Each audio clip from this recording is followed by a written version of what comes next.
Hi friends, welcome to my channel. ఈరోజు video బెండకాయ సాంబార్ అండి. ఇలా ఒకసారి ట్రై చేయండి. సాంబార్ చాలా బాగుంటుంది. ప్రాసెస్ కూడా కొత్తగా ఉంటుందండి. చాలా టేస్టీగా ఉంటుంది. ఇప్పుడైతే తయారీ విధానం చూద్దాము. ముందుగా ప్యాన్ పెట్టి ఆయిల్ వేసి ఆవాలు, పచ్చిశనగపప్పు, మినపప్పు, వెల్లుల్లిపాయలు, ఎండుమిర్చి, కరివేపాకు, పచ్చిమిర్చి, ఉల్లిపాయ ముక్కలు కూడా వేసి బాగా ఫ్రై చేయాలండి. ముందుగానే మనం పోపు పెట్టేసాము. ఇది ఒక కొత్త రకం స్టైల్ అండి. ఎప్పుడు ఒకేలా చేసుకుంటే బోర్ కొడుతుంది కదా, ఒకసారి ఇలా ట్రై చేయండి. రైస్లోకి అయితే చాలా అంటే చాలా బాగుంటుంది. అలాగే ఇది ఇడ్లీకి కాంబినేషన్గా కూడా చేసుకోవచ్చండి. ఇడ్లీ సాంబార్ కాంబినేషన్ కూడా సూపర్గా ఉంటుంది కదా. అలాగే ఇప్పుడు మనకి పోపు ఫ్రై అయిపోయిందండి. ఉల్లిపాయలు కూడా కొంచెం ఫ్రై అయిపోయింది కదా. తర్వాత ఇందులోకి సన్నగా పొడుగ్గా కట్ చేసి టమాటాలు కూడా వేసుకుని ఫ్రై చేసుకోవాలి. ఇది మనకి సాంబార్ కదండి, అందుకని ఉల్లిపాయలు ఓవర్గా ఫ్రై చేయాల్సిన అవసరం లేదు. కొంచెం ఫ్రై అయితే సరిపోతుందండి. ఇలా టమాటాల తర్వాత బెండకాయ ముక్కలు కూడా వేసి మగ్గించాలి. ఇలా వెజిటేబుల్స్ని ఆయిల్లో ఫ్రై చేసి సాంబార్ చేసుకుంటే సూపర్గా ఉంటుందండి. తర్వాత రుచికి సరిపడా ఉప్పు, తగినంత కారం, కొంచెం పసుపు, తర్వాత సాంబార్ పొడి వేసానండి.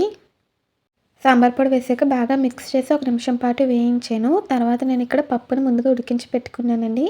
కందిపప్పు తీసుకున్నాను. పప్పుని ఇలా సాఫ్ట్గా మెత్తగా ఉడికించేసి పెట్టుకున్నాను.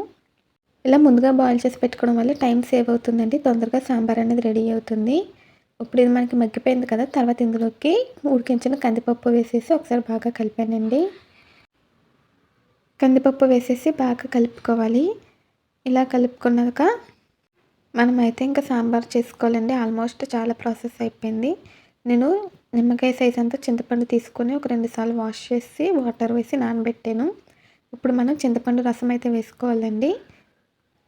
మనం సాంబార్ ఎంత క్వాంటిటీ అయితే పెట్టాలనుకుంటున్నామో అంత చింతపండు రసము వాటర్ కలిపి వేసుకోవాలి. అలాగే వాటర్ కూడా కొంచెం మరగాలి కదండి, అందుకని కొంచెం ఎక్స్ట్రానే వేసుకోవాలి. ఇప్పుడైతే మూత పెట్టేసాను. బాయిల్ అయ్యే వరకు హై ఫ్లేమ్లో పెట్టి తర్వాత లో ఫ్లేమ్లో పెట్టి కుక్ చేసుకుంటే రెడీ అయిపోతుందండి. మనకి ఆల్రెడీ వెజిటేబుల్స్ ఫ్రై అయిపోయినాయి, పప్పు కూడా ఉడికిపోయింది కదా, తొందరగానే రెడీ అయిపోతుంది. చూడండి, ఇలా పొంగి వచ్చాక లో ఫ్లేమ్లో పెట్టి కుక్ చేసుకోవాలి. అప్పుడు వెజిటేబుల్స్ కూడా బాగా కుక్ అవుతాయి. ఈ బెండకాయ టమాటా సాంబార్ అయితే సూపర్గా ఉంటుందండి. సింపుల్గా టేస్టీగా చేసుకోవచ్చు. మీరు కావాలంటే ఇంకేమైనా వెజిటేబుల్స్ కూడా వేసుకోవచ్చండి. చూడండి, మనకైతే ఇలా బాయిల్ అవ్వాలి, బాగా కుక్ అవ్వాలండి. దగ్గరకు వచ్చేస్తుంది. దీనికి మనం మళ్ళీ విడిగా పోపు పెట్టాల్సిన అవసరం లేదండి, ఎందుకంటే మనం మొదట్లోనే పోపు పెట్టేసాం కదా. చూడండి, ఇప్పుడైతే మనకి రెడీ అయిపోయిందండి. చూడండి, ఇలా ఆయిల్ సపరేట్ అవ్వాలి, వెజిటేబుల్స్ కుక్ అయిపోవాలి. అలాగే మనం పెట్టిన వాటర్ కంటెంట్ కూడా కొంచెం తగ్గాలండి, అంటే కొంచెం మరిగిపోవాలి. ఇప్పుడైతే మనకి రెడీ అయిపోయింది. అంతేనండి, చాలా ఈజీగా టేస్టీగా మనకి బెండకాయ సాంబార్ అయితే రెడీ అయిపోయింది.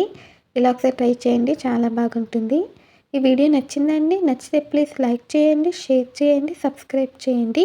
అలాగే పక్కనున్న బెల్ ఐకాన్ క్లిక్ చేయండి. వేడి అన్నంలో ఈ సాంబార్ వేసుకుని అప్పుడు నంచుకొని తింటే ఇంకా అదిరిపోతుంది. మీకు సాంబార్లోకి ఏ కాంబినేషన్తో తినడం అంటే ఇష్టమో కామెంట్స్లో తెలియచేయండి.